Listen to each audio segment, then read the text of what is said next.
So you want to install Brew in guest account. Um, it's it's pretty straightforward. Um, we do git clone only the first level of content with depth 1, and the repository is github.com homebrew/brew, and we copy into a local directory called .brew. Once it's done, in this session, if you want to run the command, we need to add it to the path. So the path will be added as a prefix. We will add two sets of binary locations into this. One is the brew bin,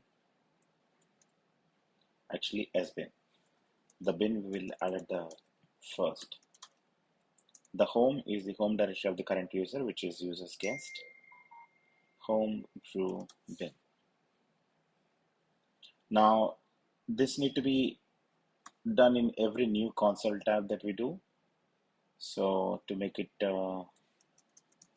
easier, we can add this statement to current user profile bash underscore profile file. It is just added. It's not loaded yet. So we need to source every time a new console is launched. Now let's test it.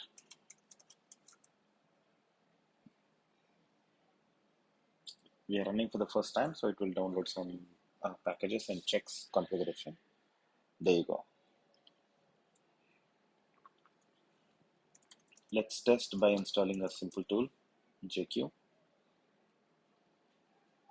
While installing, it is checking for the auto update because we clone the GitHub repository, so it will try to check if all the content is up to date. And JQ is installed.